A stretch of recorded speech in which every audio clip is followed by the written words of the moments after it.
Today, November 22, 2023, CEO Anthony Noto just bought 22,500 shares of SoFi stock.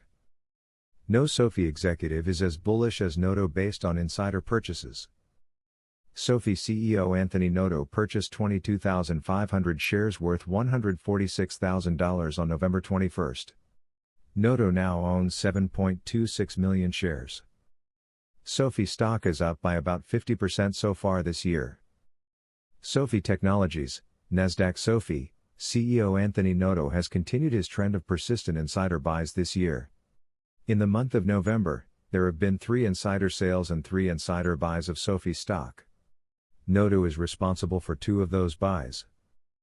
Noto's most recent purchase occurred on November 21. On that day, he purchased 22,500 shares worth about $146,000.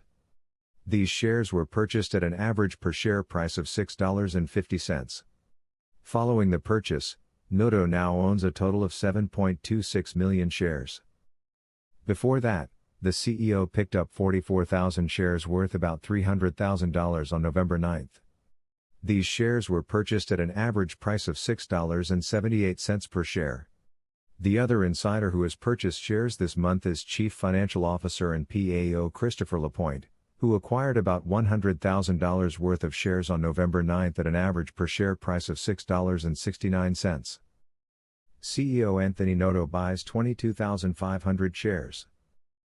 Noto has largely been responsible for most of the insider buys since SoFi's public debut.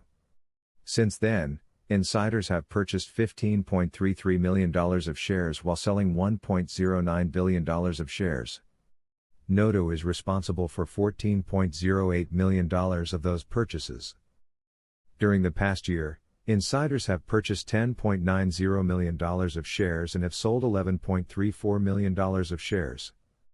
Noto was responsible for $9.99 million of the purchases. The rest of the purchases are attributable to Lapointe. Noto's purchases come despite SoFi stock being up about 50% so far this year. At the same time, SoFi still has an all-time loss of about 35%. SoFi reported its third quarter earnings on October 30. For the period, revenue tallied in at a record high of $537 million, up by 27% year-over-year, although the company remained unprofitable with a GAAP EPS loss of 29 cents. Still, analysts tracked by Coifin expect the company to break even during the fourth quarter with a GAAP EPS of 0 cents. Since October 30, SoFi is down by about 2%, with shares being higher by as much as 17% on November 2. SoFi's valuation remains a puzzling question, as many analysts argue that it should be valued as a bank. This was recently echoed by Morgan Stanley analyst Jeffrey Adelson, who has a price target of $7 per share.